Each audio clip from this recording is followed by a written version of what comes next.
मुस्कान, साहिल, सौरभ, ये जो ट्रायंगल बन रहा है, इस ट्रायंगल बनने की वजह से ना जाने आज कितने घर टूट गए। मुस्कान हस्बैंड मर्डर केस, जिसकी आज हर जगह चर्चा हो रही है और कोई ये समझ नहीं पा रहा कि आखिर क्यों मुस्कान ने अपने देवता जैसे पति को मारा, जबकि वो उसकी इतनी ज़्यादा केयर करते थे। उन्होंने अपनी पत्नी के लिए अपने परिवार को छोड़ दिया, आंख बंद करके अपनी पत्नी पर भरोसा करा और वो सब कुछ किया जो उनकी पत्नी चाहती है। हर चीज़ में सपोर्ट किया, लेकिन पत्नी ने अपने पति को इसलिए मार दिया क्योंकि उसे लगा कि वो और उसका बॉयफ्रेंड अब नशा नहीं कर पाएंगे।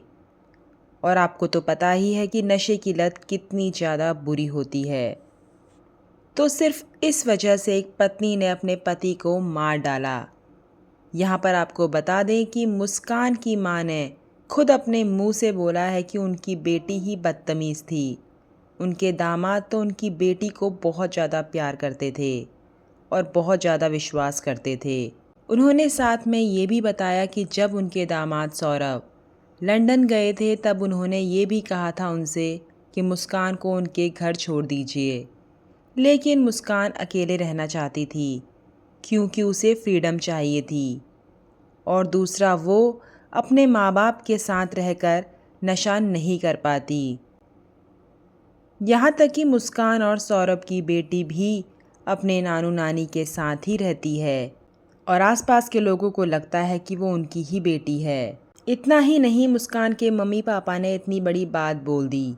उन्होंने कहा कि मुस्कान को फांसी की सज़ा होनी चाहिए क्योंकि वो यही डिज़र्व करती है। उन लोगों ने कहा, हम सौरभ के घर वालों का दर्द समझ सकते हैं, सब उनकी बेटी की वजह से हुआ और उसको सज़ा मिलनी चाहिए, वो भी फांसी की। उन्होंने बताया कि जब मुस्कान ने अपने पति सौरभ को मार दिया तब मुस्कान उनके पास आई और कहा कि मैंने सौरभ को मार दिया और वजह ये बताई कि साहिल जो उसका बॉयफ्रेंड है, उसने उससे ये कहा कि अगर सौरभ को नहीं मारेगी तो वो लोग नशा नहीं कर पाएंगे।